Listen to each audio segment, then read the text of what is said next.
Welcome to Your Yes Filled Life. I'm Brenda Winkle, an intuitive leadership coach and somatic guide for high performers, high achievers who want more freedom, ease, joy, and energy. You are a visionary leader, driven, intuitive, and ready for more. More flow in your work, more presence and joy in your life and relationships, more trust in yourself and the decisions you make every day. Here, we explore the intersection of intuition, leadership, and energetic sovereignty, blending practical strategy with energetic alignment so you can create success that feels deeply fulfilling at work, at home, in your relationships, and in your own well-being. You'll hear inspiring stories, practical strategies, and high-level conversations designed to help you integrate the woo into your daily life. Because when your energy is aligned, everything flows. Ready to elevate how you lead and live? Start by downloading my free energy audit at brendawinkle.com/audit and discover what's fueling or depleting you. Let's do this. Your yes-filled life starts now. Hello, and welcome to Your Yes-Filled Life. I'm your host, Brenda Winkle. Today on the podcast, I'm so excited to have Amanda Furbee, who is a Portland-based herbalist, entrepreneur, and educator who is going to guide us into our kitchens to help us find the best healing herbs that you probably have right now in your refrigerator or your pantry. And if you don't have them, you can easily access them from the grocery store. I am so excited for this conversation. Ever since I was little, I've been fascinated by plants and herbs and essential oils. I started using essential oils before it was a thing. In fact, I remember carrying lavender oil with me as a new teacher in like the 90s, like 96, 97. I took a group of kids from Sturgis, South Dakota, where I was teaching. I was the choir director there. And we went to a jazz festival in Fort Collins, Colorado. And one of the kids got a really serious migraine headache. And the medicine that he was taking was not working. And so I offered him some lavender oil on his wrists and on his temples, and his headache improved. So I've been fascinated by herbs and essential oils and spices and plants my whole life. So I was so excited to meet Amanda, and I can't wait for you to meet her too. You are going to absolutely love this conversation. Get ready to take some notes if you're a note taker, because Amanda's going to be sharing all the different herbs and plants and oils that you might use to enhance and improve your life, heal your body, heal your mind, and even which oils and herbs are best for accessing intuition. Let's dive into this conversation with Amanda Furbee. Hi, Amanda. Hello, how are you doing? I'm great. Thank you for being here. Thanks for having me. I'm excited to be a part. Oh, me too. I'm excited for this conversation because we're going to unlock people's kitchens and turn them into a medicine cabinet. And I cannot wait. But before we dive in, I'd love to know, what is one thing you either did or did not do that has led to your yes-filled life? Oh, wow. So just getting into herbal medicine in general was a huge leap of faith. I did design work for 12 years before this, totally unrelated field, and really just had a vision to get into herbal medicine about almost 14 years ago now. And really threw me kind of for a curveball because, I had this set plan in my brain about what I was going to be doing with my life. But it was a really direct message, and it brought me from the East Coast to Portland, and to the herb shop that's been around since 2005. But I jumped in 2011 and immediately fell in love with what I was doing, had absolutely no idea what I was doing or, even how to pronounce most of the Latin words and things like that. So it was definitely a journey and a leap of faith. And, I feel like I'm always encouraging people like, well, listen to your intuition and follow it because it's leading you and guiding you to, your true potential in life and your true purpose. And I'm a firm believer in that. Oh, absolutely. So I'm wondering, how did your intuition speak to you? Was it a knowing? Was it a curiosity? How did that work for you? You've built the success. You're respected, accomplished, and good at what you do. But if you're honest, you're still editing yourself to stay likable, carrying more than anyone knows, and wondering when leadership will finally feel lighter. This fall, join me for Your Yes Filled Life, a 12-week group experience for ambitious, intuitive leaders ready to stop shrinking and start showing up fully expressed. You'll practice nervous system tools, boundaries that hold, and voice activation that connects to your truth so you can lead with clarity, calm, and resonance. Enrollment is open now at brendawinkle.com/your yes filled life. That's brendawinkle.com/your yes filled life. Your yes filled life starts now. So I'm wondering, how did your intuition speak to you? Was it a knowing? Was it a curiosity? How did that work for you? I mean, I guess it all kind of started because I was on 3 month sabbatical, taking a break and, decompressing and trying to figure out my next moves in life. And I stumbled into an herb shop in Ruidoso, New Mexico, and got some passion flower because was having anxiety and stress and all the things for the next, part of life. And so I, took that passion flower and was like, wow, this like worked immediately for me. I mean, Mm. it was life changing. And then that same first day that I took that passion flower, all of a sudden I just started getting these like visions. I mean, it was just like, visions of a wellness property, visions of herbal medicine. And at that point in my life, I was really asking some hard questions about, what did I want with my life? What's important to my life? Like what really makes a difference in the world and, what's something that's always needed and, viable. And it brought me straight to herbal medicine. Oh my gosh. And so I love this story, and I'm just imagining what it would be like if I was to take a leap into something I didn't know anything about. And well, I mean, I guess I have done that in a number of ways. And I'm curious, did imposter syndrome ever come up for you as you were navigating this, or because you were coming into a shop, did that not really play a part? I mean, I feel like there was just so much to learn. It was like this crash course. And imposter syndrome, maybe not. I'm not sure if that's the right word exactly, but definitely like, what am I doing? Like, how Mhm. did I get here? But I loved it so much. And it just felt like this download of information that had already been with me for so many years or lifetimes or whatever it Mhm. might be.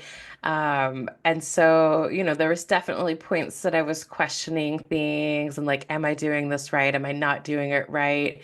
But again, it became this really big lesson and, not only researching and talking to people and taking lots of herbal education, just absorbing that, but also really trusting my gut and my instincts on like what information was coming in to me. I love that. So many of us have the intuitive hits. We know in our guts what's right for us, and it's really difficult to trust it for some people. Was that something that you had always done? Had you always been able to trust your intuition, or is it something you cultivated? Um, I think yes and no again. I think that for especially my childhood and stuff, I feel like I was really intuitive, but didn't really know what it was, trying to understand how and what this information is that was coming in. Um, but at the same time, this was such a direct like message that I could not deny it. There was like nothing in my body. I mean, anytime I was like, well, maybe I'll go back to like doing what I was doing before. Like that's what I'm educated in. That's Mhm. what I know I'm good at, all those type of things. But it literally was just this message that was like, no, it was like, don't stop, don't collect $200. You have to keep going. And it was really powerful. And, at the time, everyone I knew, friends and family, they were kind of shaking their heads and going, what are you doing exactly? What is an herbalist and what is herbalism? Like, it wasn't a very well, known thing within my friend group or family group. And so I just said, I don't know. I just have to go do this. Like, I can't really explain it to anybody except for that I feel like I'm really being called to go into this line of work and understand it. So that's what I did. Oh my gosh, that's so cool. Really good story, and I relate to it on so many levels. And one of the things that I personally experienced when I was moving away from education into the work that I do now is there was this moment, and it didn't last long, but it was really powerful, where I questioned if I was sane. Because what I was asking myself to do was completely beyond convention. There was no roadmap. It was literally against everything I had been taught about safety, security, and that kind of thing. And so there was this moment where I was like, am I okay? Like, Yes, yes, yes. Well, so much of that is our programming, right? We're like taught, okay, you have to have the 2.5 kids and the white picket fence and, get your college education and all these things. So, we go through all these steps in life that we're, told we have to do. But then that intuition kicks in, right? And you're like, oh, whoa, this is way different. yeah, exactly. And so I teach people how to access their intuition. So it comes in a lot of different ways for a lot of different people. And there's no like one tried and true way that intuition speaks. It can be a knowing, it can be hearing a sentence, it can be a feeling, it can be a combination of all those. It can come in through other people where they are sort of picking up or tracking something that you might be thinking about. And I just love how much trust you had in the process. Yeah, I mean, I had to. It was like there was nothing that was going to let me not do it, if that makes sense. I Mhm. felt just this very large push, I guess, if you want to call it. It was like put your blinders on, don't get distracted. Like you Mhm. have to do this, and I mean, leaving North Carolina and everything I'd known for 12 years there, and then just packing my bags and moving to Oregon where I really didn't know anyone or what I was doing. It was, yeah, it was a big trust factor for sure. And, Mhm. I think the more we get into understanding our intuition and really listening to it, the more that, trust factor really comes in. Absolutely. 100%. I'm curious, is there any herb that can help people learn to trust intuition? Oh man, I mean, there's so many out there in so many different forms. I personally really love to work with clary sage essential oil for that. It's excellent if you put it on your third eye, if you're meditating, or if you're just having a moment in life where you need to like ground down and kind of just feel what you need to feel and listen to what you need to listen to. I love that. I love it. I have a little roller ball um, that I Hmm. keep on my desk, and it is a fifth chakra voice Hmm. activator Hmm. because I do so much work with my voice. So I'm always like, yep, we'll just like put a little on and Uh-huh, uh-huh. Yeah. I mean, herbs in general are so powerful, but then you look at essential oils and they're almost even more powerful in a lot of ways because they're so highly concentrated and Mhm. potent, like potent. A little tiny bit goes a long, long way.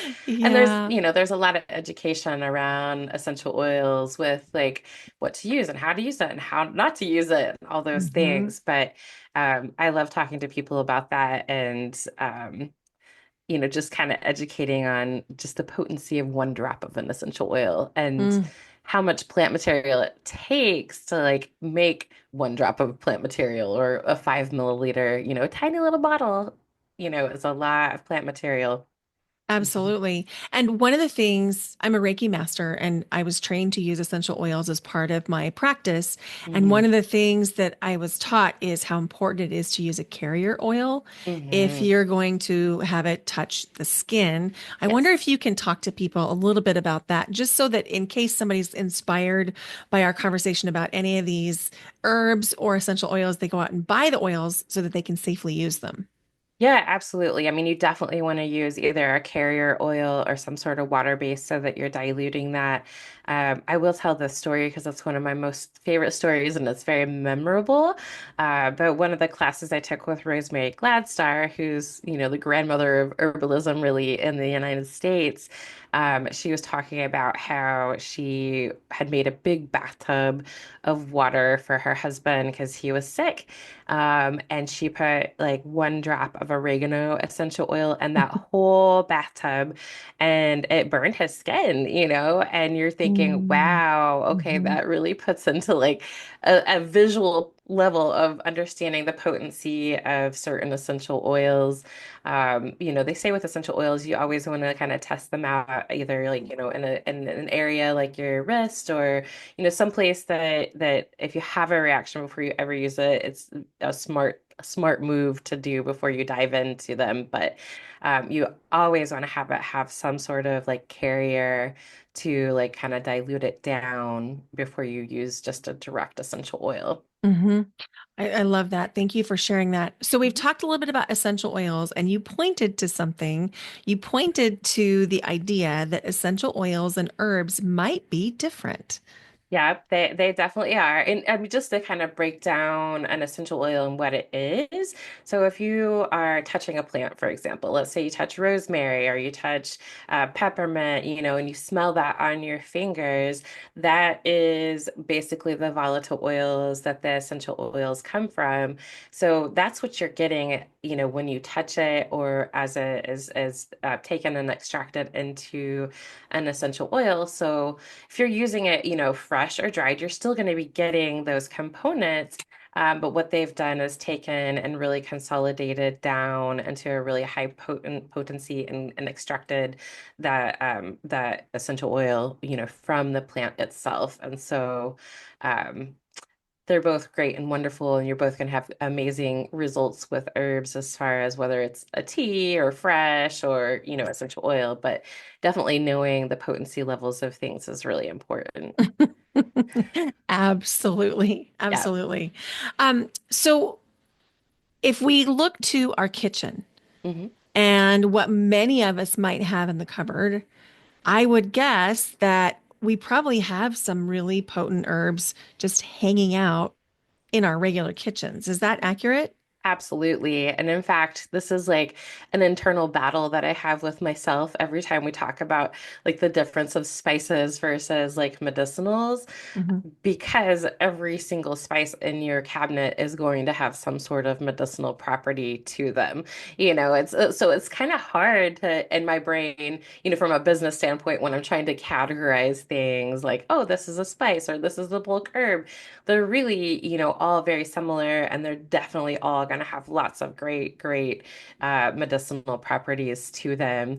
Um, so I'm sure everyone has a stocked medicinal, pantry and they just don't even really realize what all's there.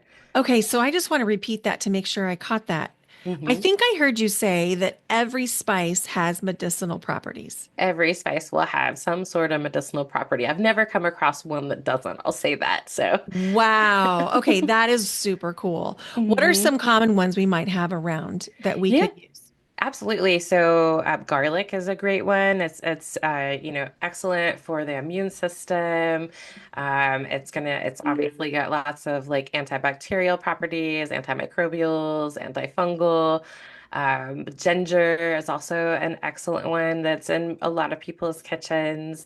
That one is a little hot. So, if you have problems with things like acid reflux or something, you might not necessarily want to use that, but it can be excellent for like nausea or, digestion issues, things like that. Rosemary is another one that's one of my favorites. I mean, it's again a little bit on the hot side of things if you have some heat sensitivities, and depending on your constitution, but it's excellent for, stimulation. It's used for hair growth and things of that nature. It can also be great for respiratory situations, like if you have a head cold going on, throwing some of that in a pot on your stove really can clear things up. Clove also is one of my other favorites. It's, again, it could be helpful for digestion, but it also is a great pain reliever. If you have a sore throat, or not sore throat, if you have a tooth or your gums are hurting, then that can be something that you can chew on the clove itself, and that can help to relieve some of the pain. Um, there's so many. I mean, I feel like we could go on and on for Wow. days. Can So. I ask a question? You said when you were talking about rosemary, depending on your constitution. Can hmm you say more about what that might mean? Yeah, I mean, some people have like a hot constitution or a damp constitution, and so that really can play into. Gosh, I'm so sorry. My cat just decided to come in here and rampage everything. So, all right. So sorry about that. Okay, so yeah, the constitutions. And so if everybody's constitutions are slightly different, whether you're damp or cool may make a big difference in what type of plant you might use. For example, if you are a damp constitution, you might want to use something like sage leaf because that's really drying and pulling. Or you might also want to use that ginger or use cayenne or even cinnamon and clove because they have some of those warming, rosemary that they have those warming properties. But if you're somebody that, is hot, you might want something that's a little more cooling, like peppermint or spearmint or things of in that vein of herbs. So, how would somebody know if they were damp or cool or hot? Yeah, totally. I mean, I think that like a good way to recognize that is like if you're more of a hot constitution, you probably are a little bit like redder. You might sweat more. You might get flushed a lot faster. Whereas if you're like a damp constitution, like are you cold all the time? Like those are more almost like circulatory type things that are Hmm. in there. But, diving into those things are something that you could do when you do like a consultation and really kind of get into them, into the nitty-gritty of what those things are. So, I love that. yeah. And so, what you're suggesting is that we could have a consultation and learn more about our own system and what herbs might be best for us.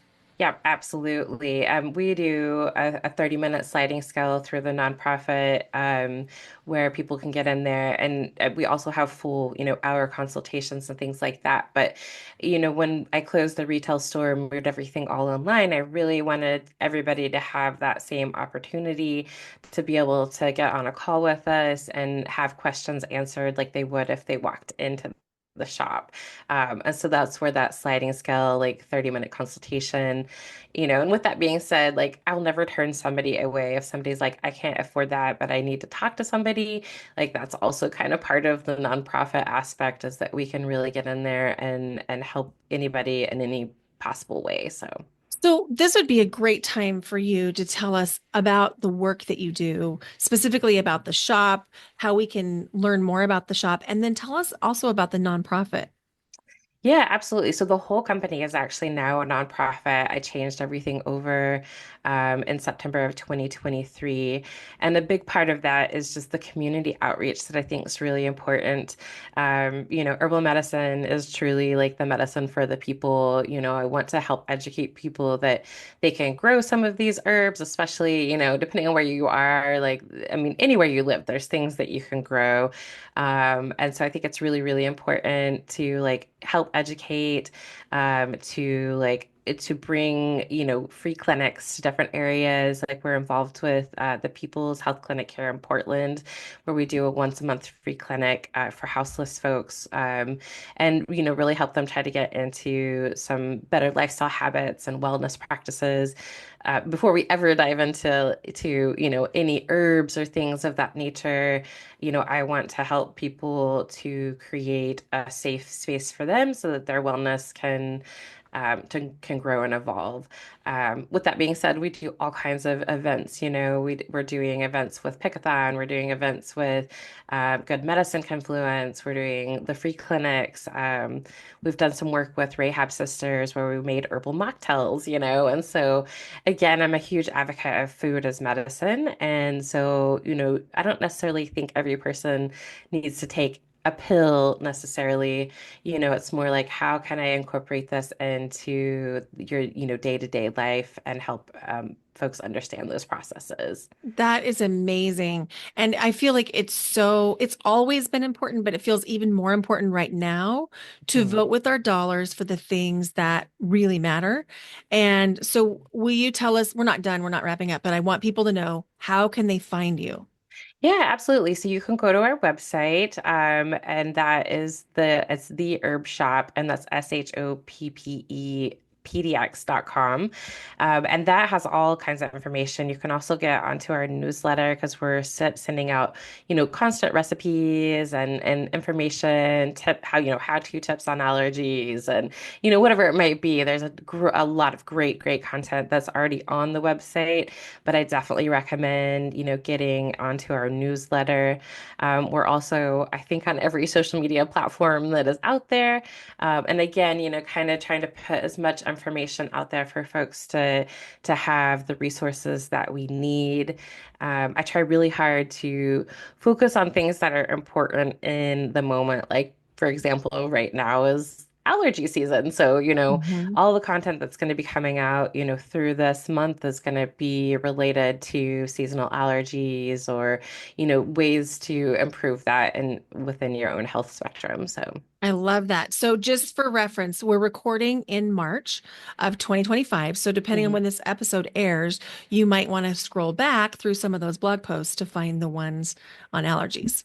Yes, absolutely. And within herbal medicine, we're really touching on pretty much anything that you might go to a regular doctor for. So, whether that is allergies or whether that's stress or pain or sleep, digestion, detoxing, like whatever it might be, we're working with all the things that we all are dealing with, all the time for the most part. I love this. So, a lot of the people that are listening are high achievers, they're Mhm. leaders, they're very intuitive, they're probably empathic, and stress is something that can really impact the ability to show up as a leader and the Mhm. ability to access intuition. So, what are a Yes. couple things we might be able to use to help reduce or manage stress? Yeah, there are a million herbs actually out there that are great for the nervous system. This kind of goes into also, I feel like, we are really provided on this earth with all the things that we need. Mhm. And so when you see, multiple plants for stress or multiple plants for, let's just say the nervous system in general, like there are plenty, passion flower is a really great one, which we kind of talked about a little bit. Lemon balm is a great one, also very gentle and great for children as well. There is lavender, of course, and chamomile. Rose can be really great, especially if you're maybe going through some like heart healing things as well. It's very grounding. And then there's herbs that, may be more considered like sedative. So, they still fall under the umbrella of the nervous system or what's considered a nervine, but you're looking at things like California poppy or valerian or hops even pedicularis. There's again tons of those, and most of the time when we're formulating, we're trying to keep those things in mind. We don't want to make a sleep blend for somebody that's just trying to work on their nervous system the day to day, you Right. know. And so there's lots of things that lots of herbs that can be really helpful for the nervous system.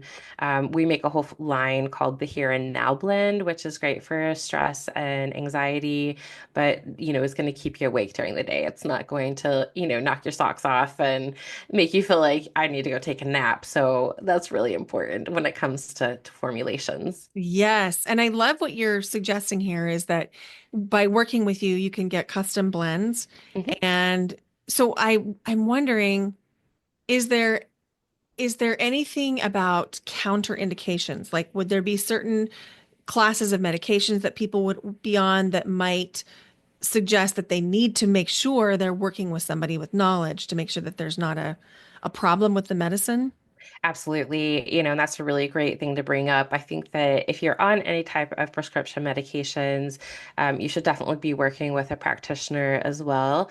We do have a list on our resources page on the website that has contraindications in there. And it has quite a bit of them. But, again, medicine's always changing and evolving. So it's always great to work with, if you have a naturopath or even an MD or whoever you're working with in collaboration with us so that we can make sure that we're all making sure everyone is safe within that realm. That is amazing. And, I had forgotten this until this conversation, but I had a pre-cancer diagnosis in the 20 teens, like 2013, 2014. Mm-hmm. And they wanted to do a very invasive procedure. And I was like, no, I know my body can handle this. And so I went to a naturopath. That was my segue. That was what made me remember this. And the naturopath had this tea that she had made from a local herbalist, and it tasted really quite awful. And I drank it every day, twice a day for 3 months. Mm-hmm. And I went back and there was no trace That's of the amazing. precancer. And I was doing some other things too, as far as wellness, making sure I was eating properly and resting Mm-hmm. properly and hydrating and all the things. But I know that that tea had a massive impact on my wellness. Yeah, there is quite a few medicinal mushrooms as well as herbs that can be great for cancer.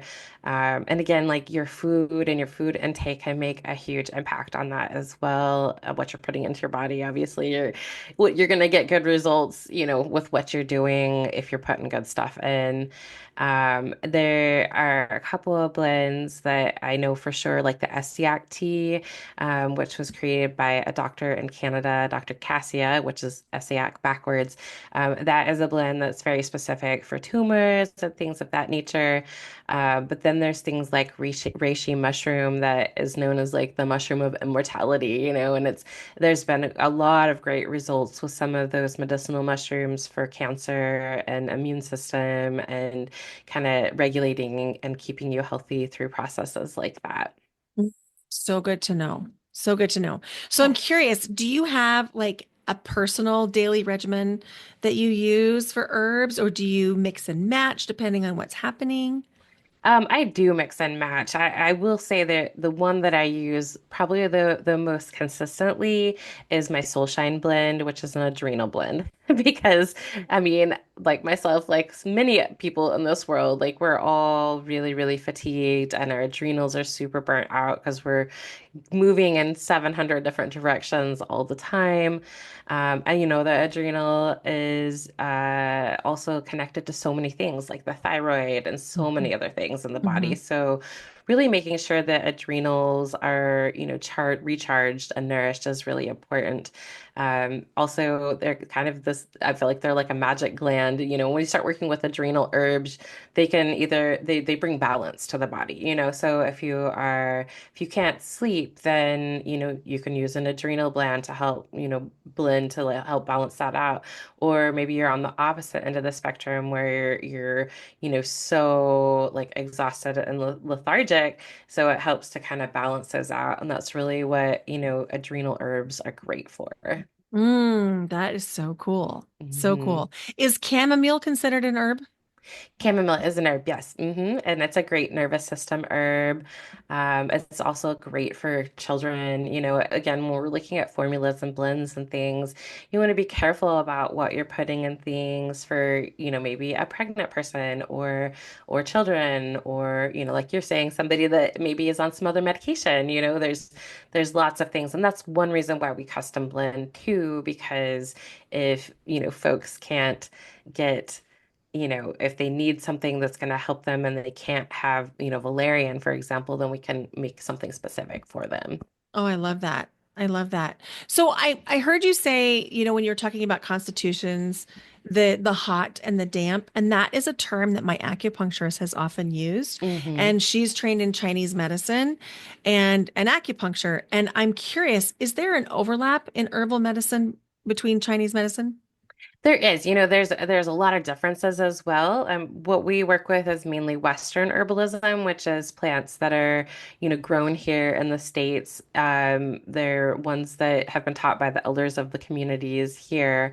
However, we do cross over with Chinese medicine and Ayurvedic medicine, and there's a lot of similarities. There may be slight differences on like maybe how you use them or why you use them, but that things like ashwagandha or turmeric are great examples of those that are really popular, today in today's society. But they originally came from Ayurvedic medicine or like Chinese medicine. Same thing. There's lots that kind of flow from that vein that we do work with as well.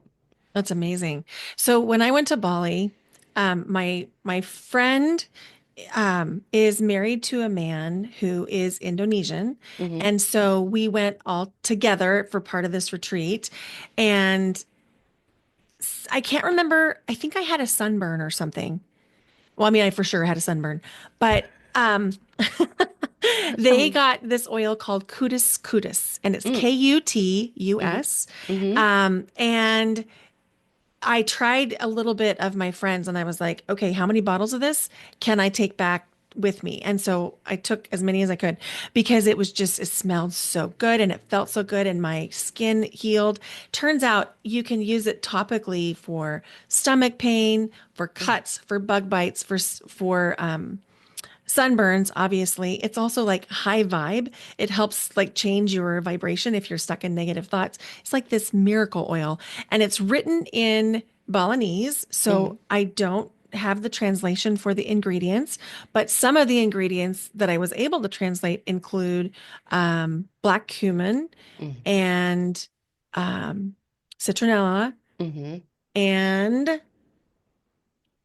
oh, I'm spacing. I just sent my friend a text the other day, but it's this whole turmeric was one of them. I think that was my cue. And hmm all these other oils. And it's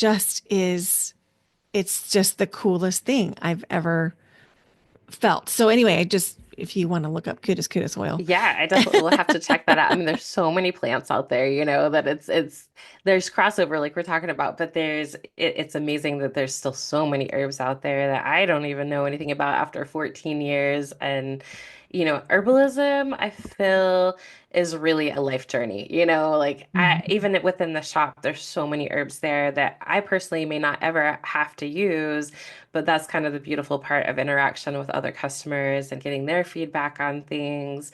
But I will definitely check that out. And I kind of wanted to like talk about also a little bit with the fact that oils are going on the skin and things. Our skin is our largest organ, and I think people don't Mhm. always relate that is also medicine that we're putting on topically, but it really is, and it can be really potent, like you're saying, for digestion or, whether it's pain and inflammation, whatever it might be. The topical herbs are and essential oils are going, directly into your largest organ. So Mhm. that is a really great way to apply them, and usually a little bit gentler sometimes than maybe taking it as a tincture or capsule or tea. You made me think of something, which is, I mean, yes, our skin is our largest organ, and often we forget that when we buy random things from the store, whether it's a lotion or a fragrance. I'm curious, um, do you have product recommendations for clean beauty for um, Hmm. different kinds of skincare?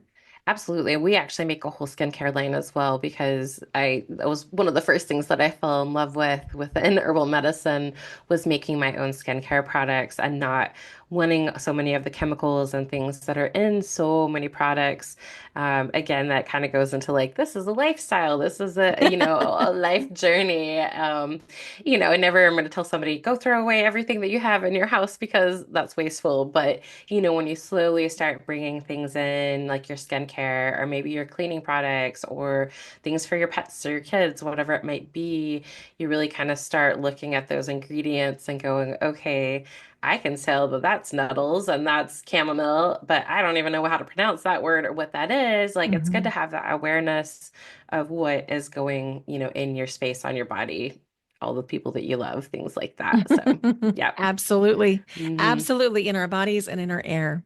Yes, yes, for sure. I mean, we kind of talked a little bit, but I feel like there is an awakening and an awareness that has been happening, for a while. But really, COVID did this crazy thing with us where all of a sudden everybody's like, wait, hold on, what is that? Do I want that in my body? Don't I want that in my body? And that really has been a really beautiful trickle effect to educate people, that herbal medicine is here for all of us, and it's not. Although there are precautions and things like that, there, I feel like, is a plant for every person for whatever they might have going on. And culturally, it's been used across the world for so many things. And it's amazing to me how, hundreds of years ago, somebody in Asia and somebody in South America might have been using the exact same plant for the exact same thing. But there's no cell phones, there's no internet, there's no like communication.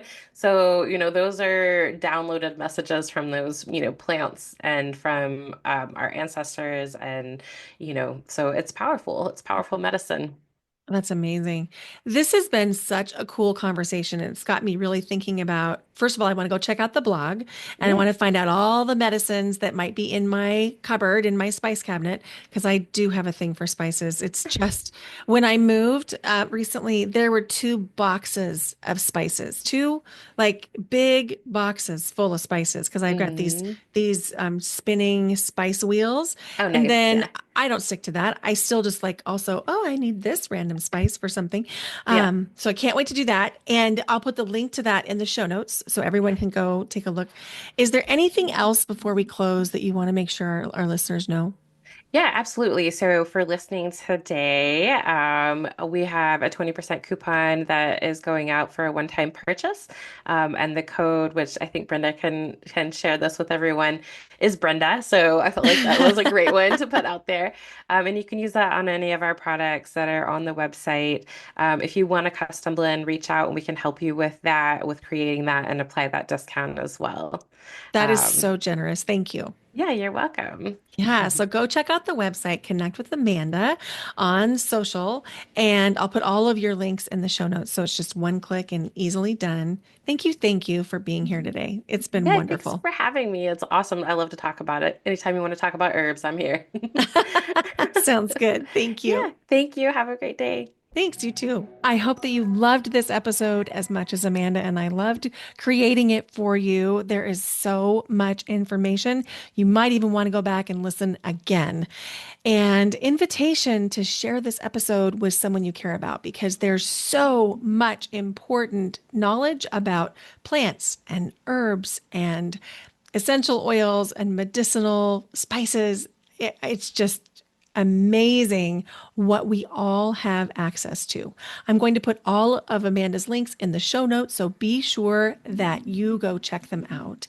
And as a reminder, your Yes Filled Life Group coaching program is enrolling now. You've built the success. You're respected, accomplished, good at what you do. Now it's time to enjoy it differently. This fall, join me for Your Yes Filled Life, a 12-week high-touch group experience designed for ambitious, intuitive leaders. Together, we'll work with nervous system tools, energetic alignment, and voice activation practices to help you lead with clarity, calm, and resonance without overgiving, overthinking, or over explaining. Enrollment is open now at brendawinkle.com/your yes filled life. Your yes filled life is waiting for you. Thank you so much for listening to the podcast. If you loved this episode, would you please consider going to give it a rating and review wherever you're listening? It takes just 30 seconds and it means more to the growth of the podcast than just about anything else. Thank you for being here. Bye for now. Until next time.